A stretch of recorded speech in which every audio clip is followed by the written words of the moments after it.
Doctor वसंत निरगुडे जनजाति और लोक संस्कृत कला और साहित्य अध्येता, संकलनकर्ता और लेखक हैं। उनको जनजातीय जीवन शैली, वाचिका और कला परंपरा का सर्वेक्षण दस्तावेजीकरण का अनुभव है, परंतु वे यहाँ निजी कारणों से उपस्थित नहीं हो पाए हैं। मैं उनकी जगह IIT गांधीनगर की शोध अभ्यर्थी तान्या टिब्रेवाल से अनुरोध करूँगा कि वे उनके कार्य लोक में नर्मदा को प्रस्तुत करें। आप सभी को मेरा सादर प्रणाम। आज मैं डॉक्टर वसंत निरगुडे सर का लेख लोक में नर्मदा के बारे में चर्चा करने वाली हूँ। पुण्य सलीला नर्मदा गुजरात और मध्य प्रदेश की जीवन रेखा है। नर्मदा केवल एक नदी ही नहीं, एक पूरी संस्कृति है। संसार की सारी संस्कृतियाँ किसी न किसी नदी किनारे विकसित हुई हैं। नर्मदा विश्व की पुरातन नदियों में से एक है। उसे पृथ्वी की प्रथम नदी होने का गौरव प्राप्त है। इसी नर्मदा तट पर प्रथम मानव का भी आविर्भाव हुआ। भारत में 7 नदियों का महत्व शास्त्र और लोक में सर्वाधिक माना गया है। गंगा, यमुना, चैव, गोदावरी, सरस्वती, नर्मदा, सिंधु और कावेरी जल स्मरण सानिधि कुरु। पहले जब न लोक था न शास्त्र था, तब नर्मदा को पूजित बनाने का श्रेय भारत की जनजातियों को है, जहाँ प्रथम मानव का उद्विकास हुआ और मानव संस्कृति की नींव पड़ी, जिसे आदिम संस्कृति का नाम दिया। इसे नर्मदा संस्कृति के नाम से भी अभिहित किया जाता है। इसके प्रमाण में पहले गुजरात में नरकंकाल और बाद में सीहोर के समीप नर्मदा तट के गांव में प्रथम मानव की शक्ल मतलब खोपड़ी प्राप्त होती है। नर्मदा से ही पहले दक्षिण में और बाद में उत्तर भारत में जनजातियों की विभिन्न संस्कृतियों का विकास हुआ। इसके पश्चात लोक समुदायों के विस्तार के कारण लोक संस्कृति का सूत्रपात हुआ। लोक संस्कृति का उद्भव जनजाति संस्कृति की कोख से अपने विकसित मनुष्य की ही पटकथा है। इससे आगे शास्त्र की सत्ता की बौद्धिक संपदा का साम्राज्य लोक में फैलता है। आइए जानते हैं गोंड नर्मदा कथा के बारे में। यह कथा गोंडवाना प्रदेश की है, जहां गोंड अधिक मात्रा में निवास करते हैं। यह मंडला अमरकंटक पर्वत श्रृंखलाओं का क्षेत्र माना जाता है, जहां गोंड राजा राज्य करते थे। इसी दुर्गम क्षेत्र से नर्मदा बहकर पश्चिम गुजरात से होते हुए अरब सागर में जाकर विलीन हो जाती है। यह तथ्य भौतिक रूप से सत्य है कि नर्मदा का जन्म विंध्य पुत्र अमरकंटक पर्वत से हुआ, जहां देवता भी तपस्या करने आते थे। एक बार शिव पार्वती के साथ मैकल या अमरकंटक पर तपस्या करने आए। तपस्या करते समय शिव के शरीर से जो स्वेद या पसीना टपका, उस पसीने से एक अद्भुत कन्या का अवतरण हुआ। वह इतनी सुंदर थी कि उसके रूप की आभा आसपास के पेड़ पौधों में चमकने लगी। कहते हैं इससे अमरकंटक की सारी वनस्पति औषधि पूर्ण हो गई। पार्वती स्वयं आनंदित और चकित थी। महादेव ने पार्वती को पूछा, इसका नाम क्या रखें? तब पार्वती प्रसन्न होकर बोली, प्रभु, इसने हमें आनंदित कर दिया, इसलिए इसका नाम हम नर्मदा रख देते हैं। शिव राजी हो गए और पुत्री का नाम नर्मदा रख दिया। यह पौराणिक कथा का सार है। तब अमरकंटक ने उस पुत्री का पालन पोषण किया, पर वह तो नदी थी, बह निकली। इस चमत्कारी कन्या की अमरकंटक की जनजाति और लोक समुदायों ने अपनी तरह से कथाएं बुनी और जो आज तक प्रचलित हैं। कथा कहती है, बियाबान जंगल में एक गोंड अपनी बेटी के साथ पानी ढूंढने निकले। उस समय तालाब, पोखर, झरने तो थे, लेकिन कोई पृथ्वी पर नदी नहीं थी। तालाब आदि समय रहते सूख जाते थे। पशु पक्षी, पालतू मवेशी, जानवर आदि प्यासे मरे जाते थे। यह सोचकर दोनों बाप बेटी पानी ढूंढने जंगल में निकल गए। चारों ओर घंघोर जंगल। बाप बेटी जंगल में भटक कर बिछुड़ गए। बेटी आवाज़ लगाती, लेकिन कहीं से कोई आवाज़ नहीं आती। पिता किसी पहाड़ पर निकल गए। लड़की परेशान हो गई। इतने में उसे बाँस के झुरमुट से पानी निकलता दिखाई दिया। उसने पहले पिता की प्यास बुझानी चाहिए। पिता को आवाज़ लगाई। उसी समय गोंड पिता लड़की को ढूंढते उसी जगह पर आ पहुँचे। उन्होंने देखा लड़की बाँस के झुरमुट में समा गई और उसके कंठ से पानी का स्रोत निकल रहा है। पिता को बहुत दुख हुआ। उसी समय लड़की प्रकट होकर बोली, पिताजी, अब मैं कहीं नहीं जा सकती। परोपकार के लिए मैंने यह रूप लिया है। मेरी धारा एक नदी के रूप में आगे बढ़ेगी, जो सारी धरती की प्यास बुझाएगी। कहते हैं वही लड़की नर्मदा बन गई। गोंड ने गांव के लोगों को यह बताया तो सब लोग उसकी पूजा करने लगे। नर्मदा एक गोंड लड़की दुनिया की पहली नदी बन गई। हम इस कथा में देखते हैं यहाँ न शिव है न पार्वती है, केवल प्यास की तीव्र तलब और तलाश है। एक आदिवासी लड़की की प्रबलतम इच्छा शक्ति का संकल्प है, जो स्वयं जल स्रोत में बदल जाती है। यह बिल्कुल आदिम कथा है। तब किसी सर्वशक्तिमान भगवान की कल्पना तक नहीं थी।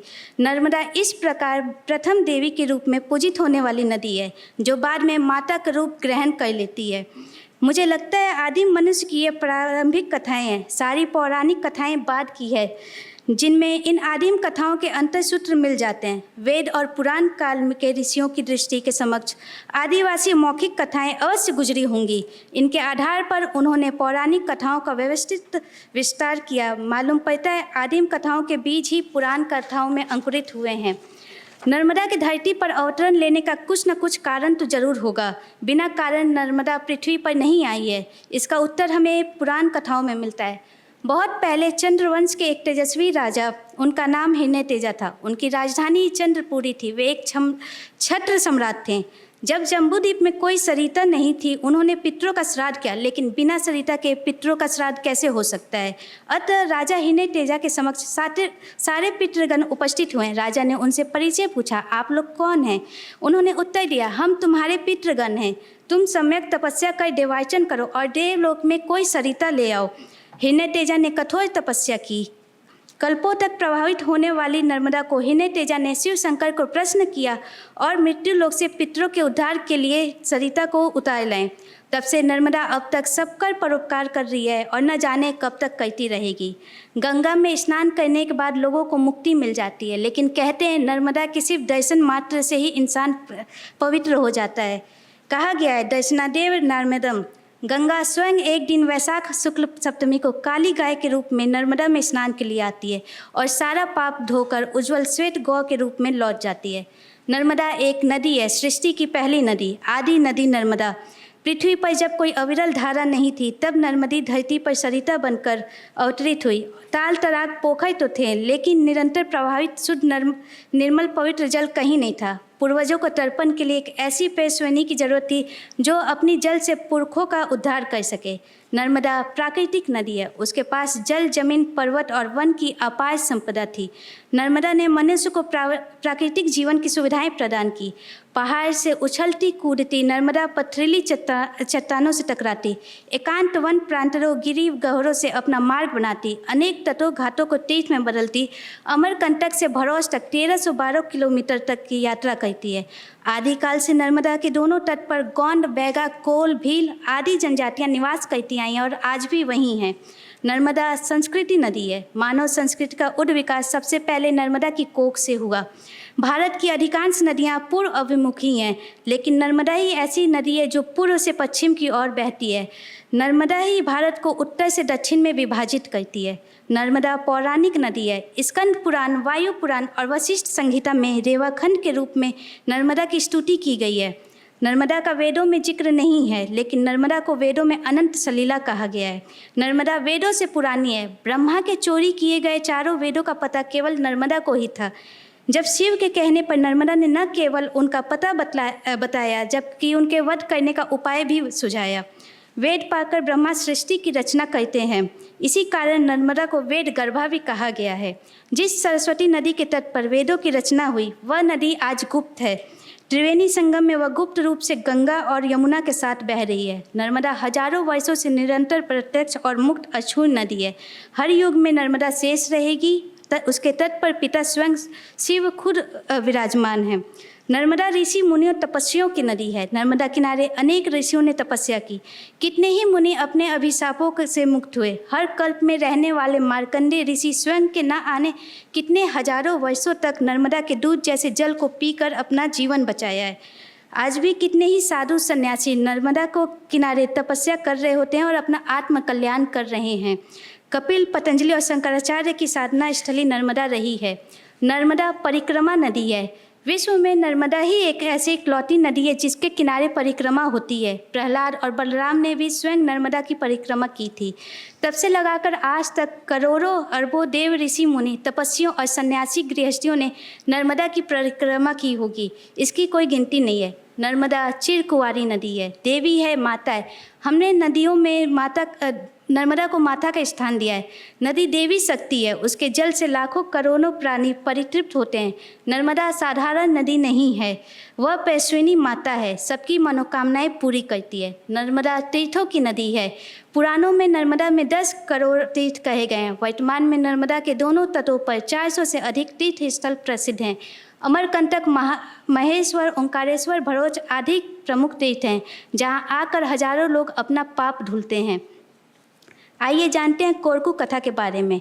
मध्य प्रदेश की कोरकू जनजाति में नर्मदा की एक कथा है। एक बार भयंकर अकाल पड़ा, खेत खलियान सूने पड़ गए। तंबूरी गांव के लोगों ने ठंडा पानी के लिए जंगलों में शरण ली। वही उसी गांव में एक बसौर भी अपनी बेटी के साथ रहता था। गांव वालों के साथ वह भी अपनी बेटी को लेकर एक दिन जंगल निकल गया। वहां बाप बेटी एक बांस के बीड़े में बांस काटने गए। श्रम करते करते बेटी को प्यास लगी। उसने अपने पिताजी से कहा, पिताजी मुझे पानी की बेहद याद आ रही है। पिता ने उसे आसपास चिड़ियों के चहचहाने का अनुसरण करने को कहा। बेटी एक गड्ढे में जा पहुंची। जब बहुत देर तक बेटी वापस न लौटी तब पिताजी परेशान हो गए। फिर वह भी चिड़ियों का अनुसरण करते करते वहां जा पहुंचे। जब उन्होंने देखा तो बेटी जरवत बैठी थी और उसके कंठ से स्वच्छ निर्मल की धारा बह रही थी। वह स्वयं शिला हो गई थी और उसके भीतर उठी पानी की याद उसके कंठ से धारा बह रही थी। जंगलों से घिरा यही स्थान अमरकंटक कहलाया और वह धारा नर्मदा के नाम से आज तक अनवरत बहती चली आ रही है। किंतु बसौर दुखी था। वह बेटी को लेकर जंगल गया था पर वहाँ से उसे अकेला लौटना पड़ा। वह अपने बेटी को खोने का दुख बसौर आज भी नहीं भूले। वह भले ही असंख्य जीवों की प्यास बुझाने वाली आराध नर्मदा मैया बन गई हो, लेकिन बेटी को खोने का दुख तो अलग ही होता है। वह दिन है और आज का दिन है। बसौर बांस के काम से अवश्य जंगल जाते, यह उनकी रोजी रोटी है, लेकिन वह बांस काट कर कभी नहीं लाते। बिल्कुल ये कहिए कि बसौर तब से बांस काटने जंगल गए ही नहीं। मध्य प्रदेश की गोंड जनजाति में मां नर्मदा जी की उत्पत्ति की कथा है कि किसी समय नर्मदा, जाहिला और त्रिवेणी सहेलियां थीं। एक बार एक बंजारा अपनी बालद लेकर उधर से गुजरा। वह गाय, बैल, वस्त्र, नमक, बहिरा आदि का व्यापारी था। वह बैलों पर सामान लाद कर इधर उधर यात्राएं करता था। उसके पास सैकड़ों गाय, बैल, मवेशी और आदमी थे, लेकिन रास्ते में वहाँ उसे कहीं पानी नहीं दिखा। कोई नदी भी नहीं थी। बंजारे को अत्यधिक परेशानी होने लगी। इतने मवेशी और आदमी और पानी कहाँ से लाए? वह बांस की झिंझी के नीचे एक छोटी झीरिया थी। इधर नर्मदा, जाहिला और त्रिवेणी दिन भर साथ खेलती और शाम होने पर नर्मदा न जाने कहाँ चली जाती और फिर वह सुबह आ जाती। नर्मदा शाम के झुरमुटे में उसी बांस की झिंझी के नीचे झिरिया में समा जाती थी। बंजारे ने लड़कियों से कहा, लड़कियां कहीं आसपास पानी ढूंढ कर तो बताओ, हमारे गाय बैल आदि प्यासे मरे जा रहे हैं। जाहिला और त्रिवेणी ने बंजारे से कहा, यहाँ कहीं आसपास बांस की झिंझी है, उसके नीचे एक झिरिया है, वहीं पानी मिलेगा आपको। बंजारा लड़कियों के पीछे पीछे सारे मवेशी और आदमियों को लेकर झिरिया की तरफ निकल पड़ा। बंजारे के सारे मवेशी और आदमी ने पेट भरकर पानी पिया, फिर भी झिरिया में पानी कम न हुआ। यह देखकर बंजारा आश्चर्यचकित हो गया। उसने पानी की गहराई मापने की कोशिश की। उसने अपनी अनामिका उंगली से पानी की मापन किया और देखा कि पानी तो सिर्फ उंगली के बराबर ही है। यह देखकर वह फिर से आश्चर्यचकित हो गया। वह सोचने लगा, इसमें पानी आता कहाँ से होगा? कहीं इसमें कुआं तो नहीं? जब तक वो वहाँ रहा तब तक उसके मवेशी और आदमी वहीं पानी पीते। वहाँ रहते हुए उससे कई दिन बीत गए। कुछ समय बाद नर्मदा का विवाह सोनभद्र के साथ तय हुआ। तब सभी ने नर्मदा से पूछा, तुम किसकी लड़की हो? नर्मदा ने कहा, अभी मैं कुछ नहीं बतलाऊंगी, समय आने पर सब कुछ बताऊंगी आपको। फिर सभी ने पूछा, तुम कहाँ रहती हो? नर्मदा ने कहा, मेरा कोई घर द्वार नहीं है। एक दिन जाहिला और त्रिवेणी नर्मदा के साथ पीछे पीछे गईं। नर्मदा ने उन्हें एक जगह रोक दिया और फिर वह शाम में झुरमुटे में बांस की झिंझी के नीचे की झिरिया में समा गई। उन दोनों ने नर्मदा को बांस की झिरिया के पानी में हाथ डालकर देखा तो वह कहीं नहीं मिली। दोनों उदास होकर घर लौट गईं और घर जाकर अपने माँ बाप को सारी घटना के बारे में बताया। तब माँ बाप ने कहा, हे बेटी, लगता है जरूर वह कोई देवी शक्ति है। इसके बाद तो झिरिया में नर्मदा की पूजा होने लगी। लोग प्रार्थना करने लगे, हे देवी माँ, हमें दर्शन दो। लोग पूजा के साथ वहीं तपस्या भी करने लगे। ऐसा करते करते कई दिन बीत गए। अंत में एक दिन माँ नर्मदा झिरिया में से प्रकट हुई। वह स्थान मैकल पर्वत था। झिरिया से निकलकर वह बोली, मेरा नाम नर्मदा है। तब लोगों ने हाथ जोड़कर पूछा, तुम कौन से भगवान की पुत्री हो? तब माँ नर्मदा ने कहा, हाँ, अब समय आ गया है, मैं आप सबको सब कुछ बताती हूँ।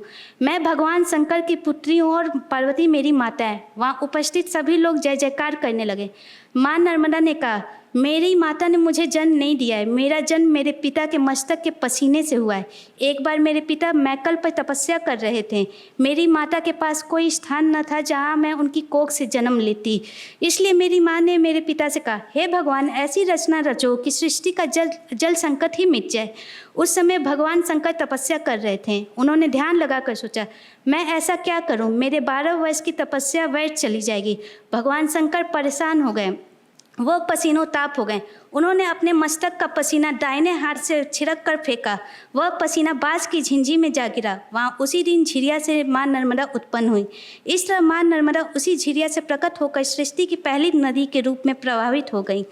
भगवान शंकर ने कहा, हे बेटी नर्मदा, तुम्हारा जन्म दुनिया के सहा के लिए हुआ है। जो तुम्हें देखेगा, देखते ही उसके सारे संकट मिट जाएंगे। और इसी प्रकार माँ नर्मदा की उत्पत्ति हुई। धन्यवाद आप सब।